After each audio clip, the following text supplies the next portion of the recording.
monitrice. Il y a des enfants.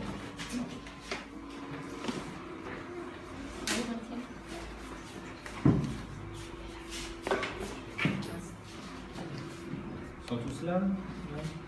Alors Audrey, tu veux bien prier pour les enfants? La monitrice.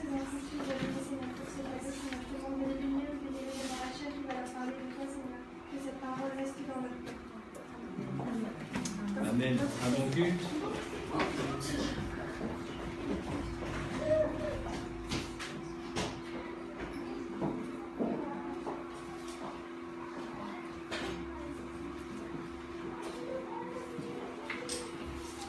Mon frère, ma sœur, si tu veux vraiment connaître le Père, Dieu, il faut demander à Jésus la révélation de cette vérité. Et on va prendre un texte dans Matthieu 11, au verset 27. « Toutes choses m'ont été données par mon Père et personne ne connaît le Fils, si ce n'est le Père. Personne non plus ne connaît le Père, si ce n'est le Fils et celui à qui le Fils veut le révéler. » Nous savons que Jésus est venu sur terre pour accomplir la volonté du Père. Amen. Dans un autre texte, il dit qu'il ne faisait que ce que faisait son Père. C'est dans le livre de Jean, au chapitre 5, verset 19. Le Père l'a envoyé pour que nous le connaissions. Et maintenant, l'extraordinaire du Seigneur, c'est qu'il nous envoie pour faire connaître le Père, le Fils et le Saint-Esprit. Amen. Mon frère, ma sœur, la bonne question, c'est celle-ci. Quand as-tu eu la révélation de Jésus dans ton cœur? As-tu eu la révélation que Jésus veut te donner? Si tu l'as reçu, il y a un bon moyen de savoir, c'est bien, c'est que tu as accepté d'avoir été crucifié avec lui. Ça, c'est la mauvaise nouvelle. Et la bonne est ressuscité avec lui. Amen. Il y a deux vérités à savoir. Savoir. C'est quelque chose qui ne s'invente pas. C'est pas parce qu'on me l'a dit, c'est parce que je sais. Si on m'annonce une nouvelle, quelle qu'elle soit, si je ne la vis pas, cette nouvelle, je ne pourrai jamais savoir si elle est vraie. As-tu été crucifié? As-tu laissé crucifier ta chair avec lui? Et es-tu ressuscité avec lui? Le sais-tu? Ça, c'est la question qu'on doit se poser. Qu'est-ce qui a changé dans nos vies si c'est une réalité? Qu'est-ce qui a changé dans nos vies? On va aller dans un texte qu'on trouve dans Galates, chapitre 2, verset 20. Paul disait: « J'ai été crucifié avec Christ, et si je vis, ce n'est plus moi qui vis, c'est Christ qui vit en moi. Si je vis maintenant dans la chair, je vis dans la foi au Fils de Dieu qui m'a aimé et qui s'est livré lui-même pour moi. » Amen. Amen. Quand avons-nous reçu la révélation de notre salut? Si nous l'avons reçu, nous participons spirituellement aux œuvres de Christ.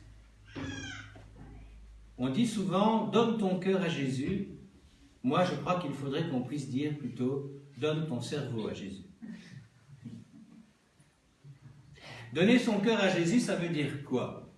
Ça veut dire qu'on accepte toutes ces vérités que la parole de Dieu nous donne et qu'à un moment donné, cette vérité prend vie en nous. Donc Christ vient prendre la vie, notre vie, parce que nous lui avons donné. Quand on dit « j'ai donné mon cœur », c'est j'ai donné mon intelligence, j'ai donné mes désirs, j'ai donné tout ce qui faisait partie de moi-même, qui m'a amené, avant de connaître Christ, souvent à de grosses catastrophes, en tout cas de grosses désillusions. Et puis là maintenant, parce que je sais que je ne suis pas capable de diriger ma vie comme il l'entend, je lui laisse prendre la direction des opérations. Mais pour ça, il faut avoir compris, il faut savoir que nous avons aussi crucifié notre chair en même temps que lui. Bon, pas physiquement, mais spirituellement. Amen. Pourquoi? Parce que grâce à ça, nous allons pouvoir bénéficier de la puissance qu'il va mettre en nous. Et cette puissance qu'il met en nous, c'est parce qu'il veut aussi nous envoyer. Est-ce que Dieu t'a déjà envoyé pour le royaume? Est-ce que tu as envie d'être envoyé pour le royaume? Est-ce que tu as envie de travailler pour Dieu? Est-ce que tu as envie d'aller chercher les perdus? Est-ce que tu as envie que ceux qui sont dehors et qui ne connaissent pas Dieu connaissent la même chose que toi ou non? Si tu as cette envie, je pense que tu es né de nouveau. Si tu ne l'as pas, il faut se reposer les bonnes questions. Si mon ancienne vie a toujours le dessus sur ma nouvelle, c'est que quelque part, je n'ai pas reçu l'Esprit. Je n'ai pas reçu la révélation de Jésus. Amen.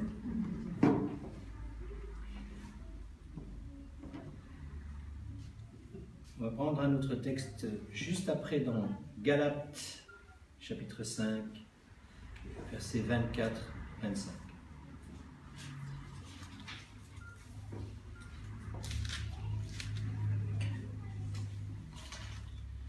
Ceux qui sont à Jésus-Christ ont crucifié la chair avec ses passions et ses désirs. Si nous vivons par l'Esprit, marchons aussi selon l'Esprit.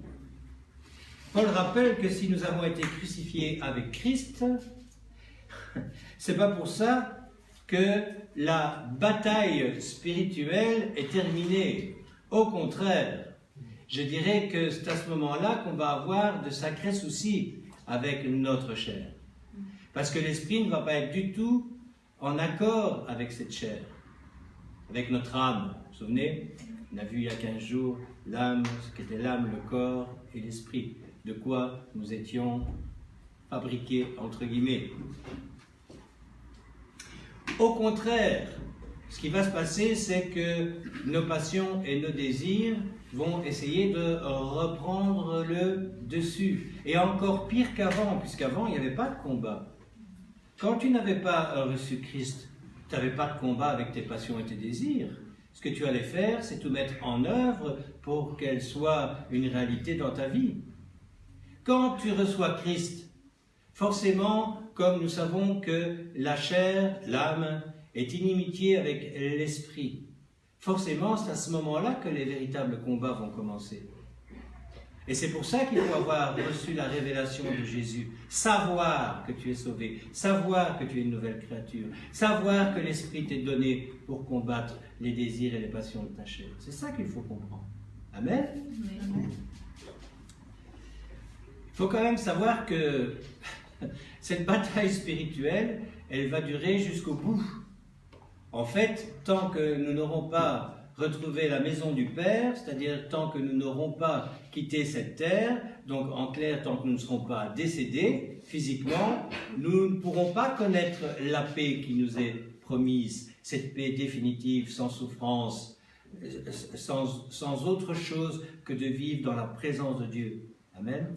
Donc les combats spirituels sur cette terre, c'est la norme.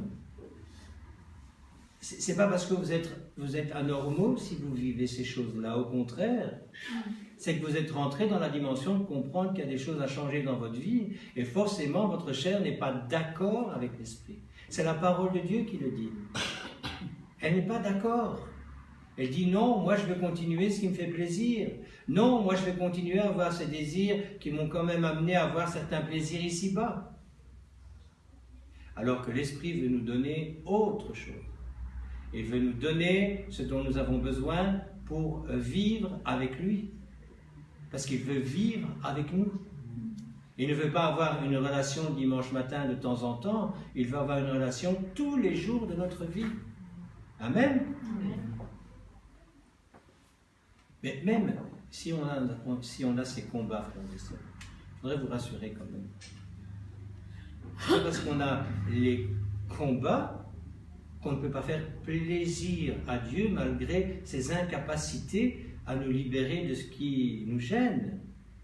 Si nous vivons par l'esprit, nous allons combattre les désirs de la chair. Et même si parfois nous perdons des combats, on va en gagner. Amen. Et puis, ce qu'il est important de savoir, c'est qu'il va regarder à l'état de notre cœur. Il regarde au cœur. Quelles sont tes pensées? Tu vis pour quoi? Pour qui? Qu'est-ce que tu désires véritablement? Amen. On va aller dans le livre des Romains. Il nous explique très bien ça. Romains chapitre 8, versets 12 à 18. Donc c'est Paul qui parle bien sûr aux Romains. Ainsi donc, frères, nous ne sommes point redevables à la chair pour vivre selon la chair. Si vous vivez selon la chair, vous mourrez.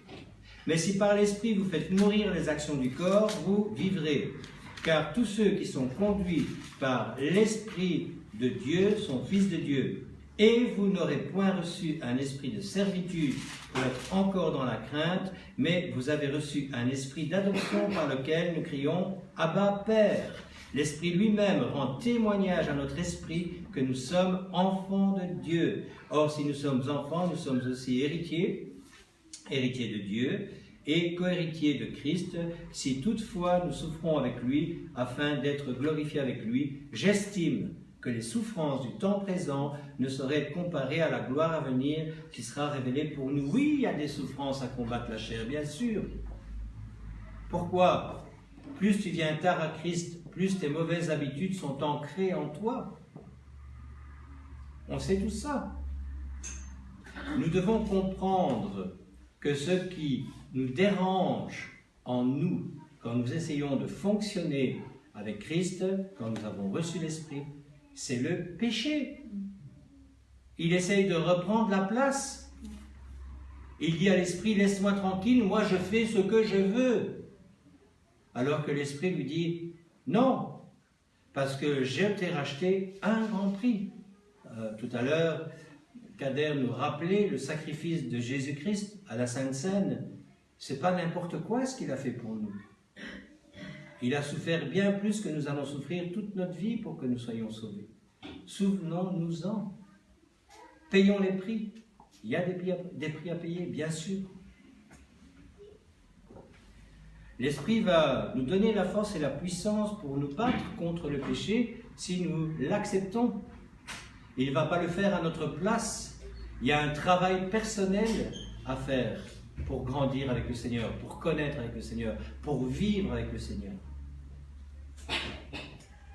À un moment donné, nous devons laisser de ce qui est de l'enfant en nous prendre place à un adulte mature qui va faire ce que Dieu lui demande de faire. Qu'est-ce que Dieu nous demande de faire? Il nous demande de faire mourir notre âme, afin que l'Esprit puisse prendre la direction de cette âme et qui forcément va nous amener à ce que le corps suive. On va voir ça un peu plus tard. Qu'est-ce qui peut nous délivrer de ce que nous sommes? On va revenir juste un petit peu avant, c'est la page avant pour les seconds en tout cas, dans Romains 7 verset 14. Paul explique très bien ça. Nous savons en effet que la loi est spirituelle. Mais moi je suis charnel, vendu au péché, car je ne sais pas ce que je fais. Je ne fais point ce que je veux et je fais ce que je hais. Quand on a l'Esprit, quand on a reçu l'Esprit, il y a des choses que nous faisons encore, parce que nous obéissons toujours à notre chair, qui fait que nous nous haïssons, parce qu'on sait que ça ne fait pas plaisir au Seigneur. Or, si je fais ce que je ne veux pas, je reconnais par là que la loi est bonne. Et maintenant, ce n'est plus moi qui le fais, mais c'est le péché qui habite en moi. Ce qui est bon, je le sais, n'habite pas en moi, c'est-à-dire dans ma chair. J'ai la volonté, mais non le pouvoir de faire le bien. Car je ne fais pas le bien que je veux, et je fais le mal que je ne veux pas. Et si je fais ce que je ne veux pas, ce n'est plus moi qui le fais, c'est le péché qui habite en moi. Si nous sommes fidèles au commandement de l'Écriture et à la direction de l'Esprit, nous allons pouvoir combattre ces mauvaises choses. Amen. Jésus en nous, c'est la solution. Je reste dans le même livre et je descends simplement au verset 25. C'est toujours Paul qui parle. Grâce soit rendue à Dieu par Jésus-Christ notre Seigneur. Ainsi donc, moi-même, je suis par l'entendement esclave de la loi de Dieu, et je suis par la chair esclave de la loi du péché. Ce qui vous arrive, ce que vous vivez, vos difficultés à vous sanctifier, c'est la bagarre normale du chrétien né de nouveau qui veut plaire à son Seigneur. Mais c'est grâce à Jésus-Christ que nous allons pouvoir nous sortir de ce mauvais pas. Amen. De pouvoir combattre le bon combat tous les jours. Mais oui, c'est un combat journalier, frères et sœurs. C'est pas une fois de temps en temps. C'est dès le matin quand tu te lèves. La chair est déjà là pour reprendre le dessus. Elle veut déjà commander. À un moment donné, il faut accepter cette chose-là. Bien comprendre ce qui nous arrive pour bien nous battre avec les armes que le Seigneur nous a données. Amen. On va aller dans le livre de Luc, au chapitre 4.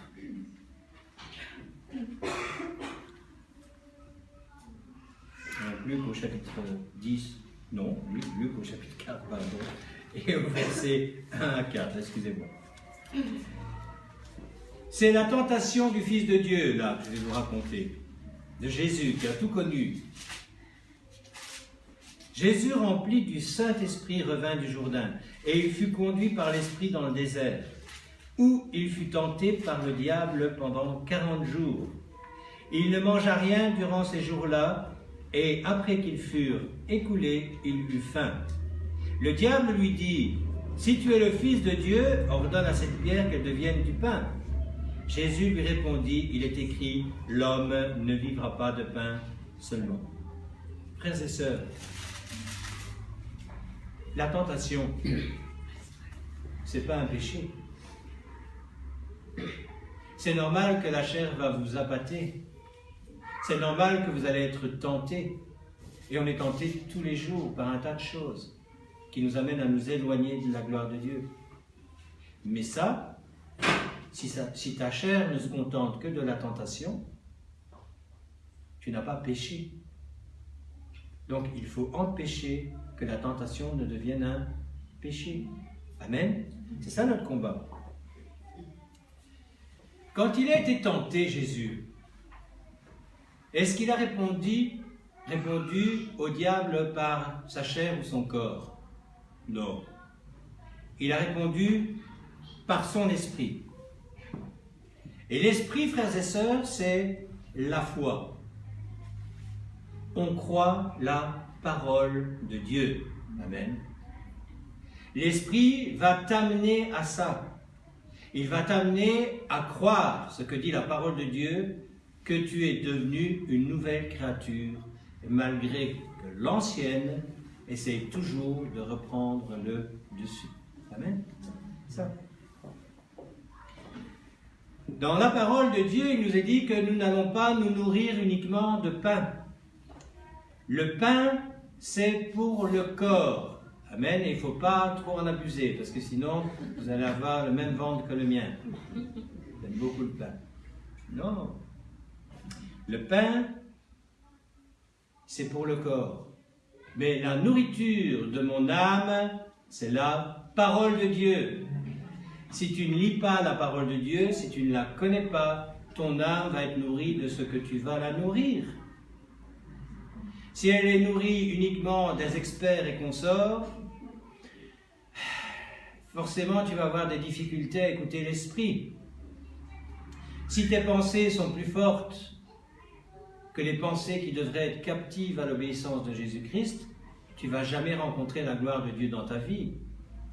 Tu resteras toujours le petit enfant désireux de grandir, mais sans jamais voir un centimètre en plus, même si tu manges beaucoup de pain, quand tu te mesureras, parce que la parole de Dieu est la seule nourriture valable pour ton âme. Ton âme va se nourrir de ce que tu vas lui donner. Et si c'est des mauvaises choses, elle va être nourrie mal. Amen. Amen. Si l'esprit est bien nourri, il contient tout ce qu'il faut pour que je vive pleinement ma nouvelle naissance et m'amène à devenir rapidement un ado et puis un adulte. savez ça? Il faut bien comprendre ça. Il faut le savoir. L'entendre, c'est bien. Mais il faut le comprendre, le digérer et l'admettre. Amen? Amen. Si je discipline mon âme, mon corps va suivre. On va voir ça plus tard, tout de suite. On reste dans Luc et nous allons au chapitre 10. Et on va lire les versets 21 et 22. En ce moment même, Jésus tressaillit de joie par le Saint-Esprit. Et il dit, « Je te loue, Père Seigneur, du ciel et de la terre, de ce que tu as caché ces choses aux sages et aux intelligents, et de ce que tu les as révélées aux enfants. Oui, Père, je te loue de ce que tu l'as voulu ainsi. » Nous devons arrêter d'ignorer et d'écouter notre esprit s'il a été régénéré et vivifié par l'esprit avec un grand E.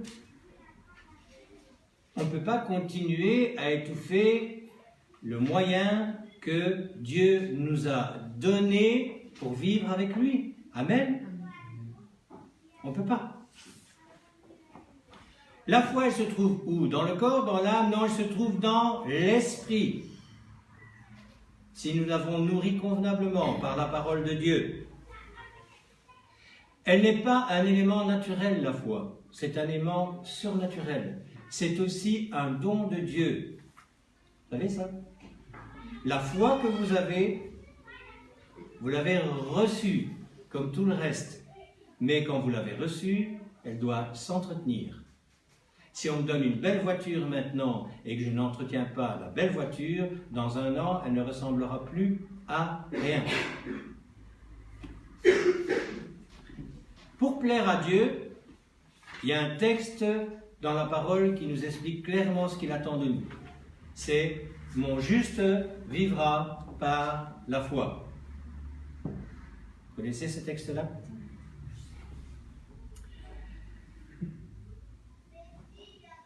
Est-ce que vous avez déjà pensé à ce que je vais vous dire maintenant?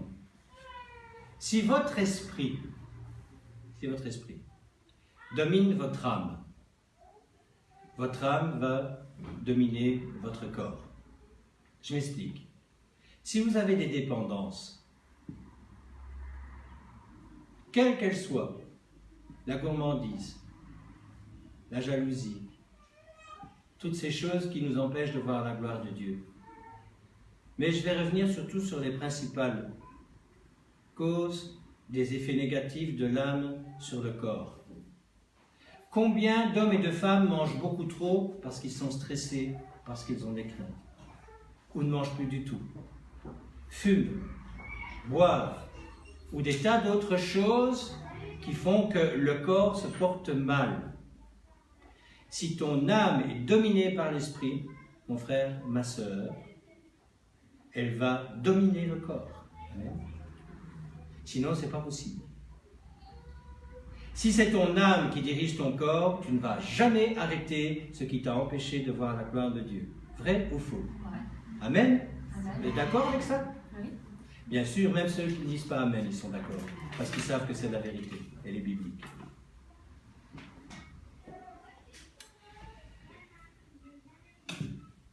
Ton âme, mon frère, ma sœur, doit être dirigée par l'esprit. Et tes problèmes vont s'arrêter. Si tu ne veux pas, si tu continues d'ignorer ton esprit, si tu ne veux pas rentrer dans l'obéissance de Dieu, tu n'arriveras jamais à te débarrasser de ce qui t'empêche de voir la gloire du Seigneur. Amen. Amen.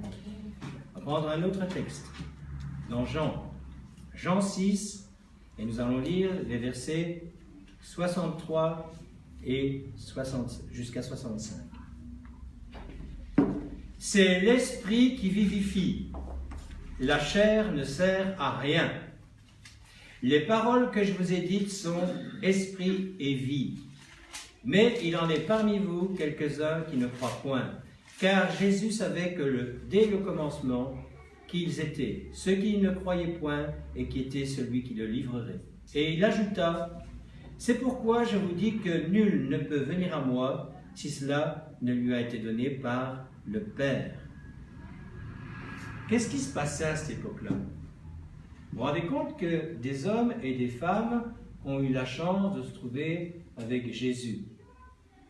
S'il vous plaît, dans le fond, Matthieu et Marie, ça n'arrête pas de discuter, je voudrais que ça cesse. Merci, un peu de respect. Il y a un temps où Jésus a démontré sa puissance et la volonté du Père pour les hommes et les femmes. Mais les hommes et les femmes étaient bien plus intéressés parce que Jésus leur apportait comme avantage. Je m'explique. Jésus guérissait. Amen. Amen. Jésus libérait. Jésus multipliait les pains. Et la parole de Dieu nous dit qu'il a fait tellement de choses qu'il est impossible de les écrire sur un livre. Vous savez ça? C'est ça qui a intéressé les hommes et les femmes de l'époque. Le message que Jésus voulait leur donner les intéressait beaucoup moins. Pourquoi?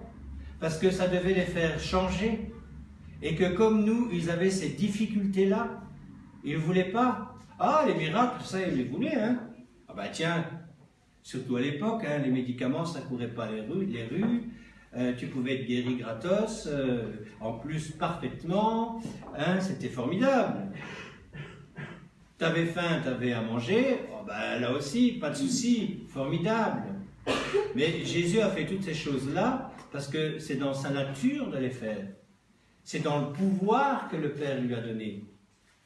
Jésus est capable de faire n'importe quoi. Et à l'époque, il aurait pu faire aussi n'importe quoi. S'il avait voulu, d'ailleurs la parole de Dieu le dit, s'il avait voulu, il aurait amené une corde d'ange et jamais personne n'aurait crucifié Jésus. Il a voulu démontrer que dans nos incapacités humaines, dans la chair, si lui était capable de faire ce qu'il faisait, nous serions un jour capables de le faire aussi. Si nous avons reçu son esprit.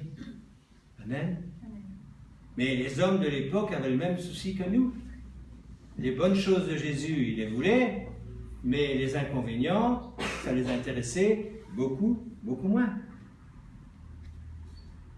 Le but de Dieu, c'est que nous devenions un esprit dans la chair. Je ne sais pas si vous voyez la différence de ce que parfois nous sommes. C'est l'esprit qui devrait diriger l'entièreté de ce que nous sommes. Pas une fois de temps en temps, tout le temps. Ça, c'est le vouloir de Dieu. Amen. Mon âme, elle va vouloir toujours écouter ce que le corps demande. Amen. Parce que c'est naturel. Tu as décidé de jeûner, faire plaisir à ton Seigneur, faire quelque chose pour lui de particulier. Tu crois que le corps va dire oui à l'âme? Il va lui dire non, hein. Il faut manger au moins 5 fruits par jour et 5 légumes. C'est l'histoire. Chapeau pour celui qui réussit à tenir cette manière de vivre. La chair va toujours être en désaccord avec notre esprit. Vos combats, frères et sœurs, sont normaux. Maintenant, c'est à vous de décider qui va gagner dans vos vies. Il y a bientôt les futurs baptêmes. Ce n'est pas le fait de vous plonger dans l'eau qui va changer votre vie, vous savez. Plonger dans l'eau, c'est quoi? C'est reconnaître qu'effectivement, vous êtes mort avec Christ dans vos péchés et que vous êtes devenu une nouvelle créature. Donc ça veut dire que vous avez compris parfaitement ce genre de message et que vous avez désiré le dire à ceux qui sont en face de vous, mais bien sûr à Dieu et aussi à Satan. Ça veut dire que vous déclarez ouvertement la guerre à Satan. Ça veut dire, en clair, que votre vie ne va pas devenir plus facile pour ça. Au contraire. Il faut quand même bien savoir ce qu'on fait. Votre âme sera toujours rebelle à l'esprit. Toujours. À un moment donné, si vous faites attention à votre relation avec l'esprit, avec Dieu, vous allez effectivement pouvoir la dominer. Mais il y aura des combats tous les jours. C'est une norme. Et si vous n'avez pas de combat, ça veut dire que quelque part, il y a quelque chose qui ne fonctionne pas en vous. vous allez continuer à vivre de la manière que vous voudrez et vous ne vous verrez jamais avancer. Pourquoi il y a tant de chrétiens qui sont déçus de leur vie chrétienne? C'est parce qu'ils ne savent pas ce qu'est la vie chrétienne et qu'ils n'ont pas commencé de véritables combats. Pour vivre chrétiennement, il faut se battre contre la chair.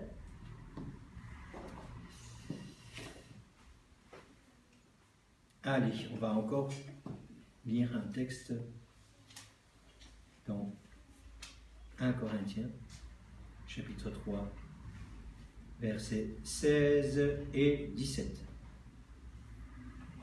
C'est important ce que je vous dis, frères et sœurs. Vous allez savoir pourquoi tout de suite. Ne savez-vous pas que vous êtes le temple de Dieu et que l'Esprit de Dieu habite en vous? Si quelqu'un détruit le temple de Dieu, Dieu le détruira, car le temple de Dieu est saint et c'est ce que vous êtes. C'est la parole de Dieu qui déclare que vous êtes saint. Vous savez très bien qu'un saint n'est pas une idole, une icône qu'on va vénérer quelque part dans quelque église qu'elle soit, mais les saints dont il est parlé, c'est nous, vivants, qui sommes régénérés par l'Esprit, qui avons donné notre cœur à Jésus et qui fonctionnons comme il nous le demande. Amen. Amen. Nos âmes, elles sont des traits d'union. Écoutez bien ce que je vais vous dire. Entre notre corps et l'esprit. C'est quelque chose qui peut changer notre manière d'être. Mais il faut ce trait d'union, entre guillemets, là.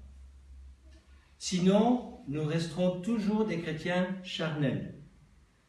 Un corps et une âme, pas d'esprit. Mais frères et sœurs, alors quelle est la différence avec ceux du dehors? Est-ce qu'ils n'ont pas un corps et une âme aussi? Moi, je crois que si. Hein? Non? Moi, je sais très bien qu'avant ma conversion, j'avais un corps et une âme. Mais maintenant, ce que j'ai appris, c'est qu'il y a un esprit qui veut diriger les deux. Et pas n'importe quel esprit. C'est l'esprit de Dieu. Amen. Très d'union. De quoi nourrissons-nous nos âmes? Ça, c'est la bonne question. Qu'est-ce qu'on apporte à nos âmes tous les jours pour qu'elles acceptent de rencontrer, d'être soumises à l'Esprit? C'est la bonne question, frères et sœurs. Qui suis-je véritablement devant Dieu? Un homme et une femme qui a véritablement donné son cerveau et son cœur, ou quelqu'un qui, comme du temps passé, du temps de Jésus, un homme et une femme qui attendent les miracles, les avantages de la grâce de Dieu. Ah, et Jésus faisait des miracles autant pour les païens que pour les chrétiens. Enfin, il n'y avait pas de païens ni de chrétiens à l'époque. Pour ceux qui croyaient en lui ou qui ne croyaient pas en lui. Mais combien d'hommes ne le suivaient pas pour être guéris, libérés des démons, avoir du pain, avoir des avantages? Souvent, dans nos mouvements, on voit des hommes et des femmes qui ont un corps, une âme et qui cherchent les avantages de Christ. Donner sa vie à Christ, ce n'est pas uniquement prendre les avantages, c'est accepter tout le reste. Amen. Si quelqu'un essaie de nous détruire, nous dit ce verset, Dieu le détruira. Ouais, c'est une belle promesse pour nous quand même. Amen. Mais si c'est nous qui détruisons le temple,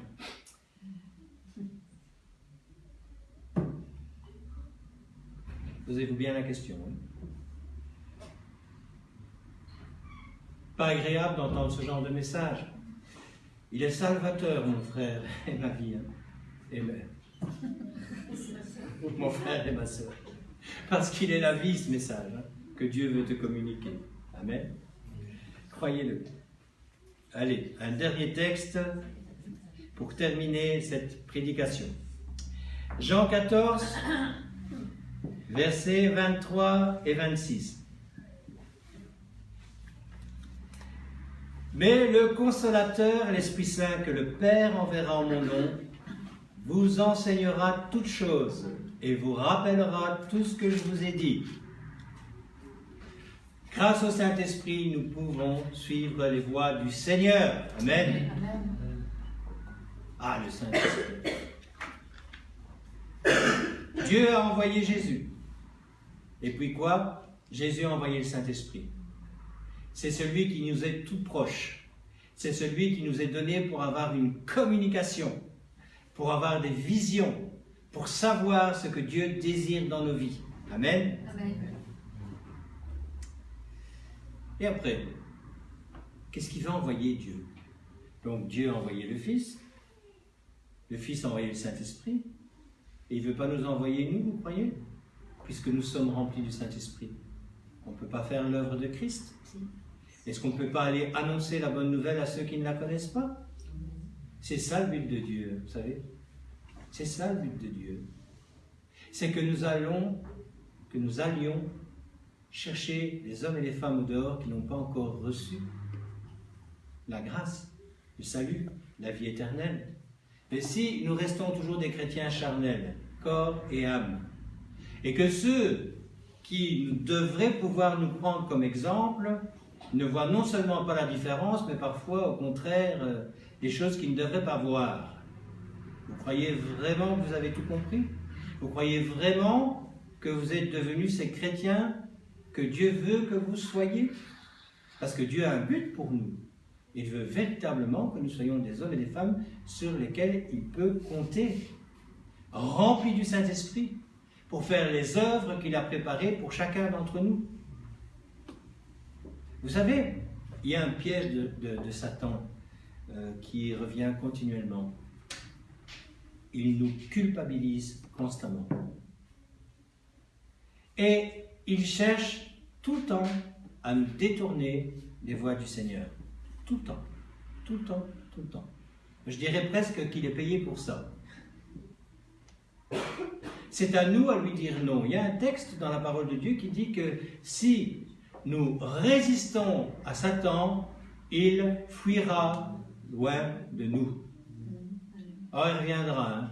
Mais quand il fuit quand même. À un moment donné, on doit lui montrer les crocs.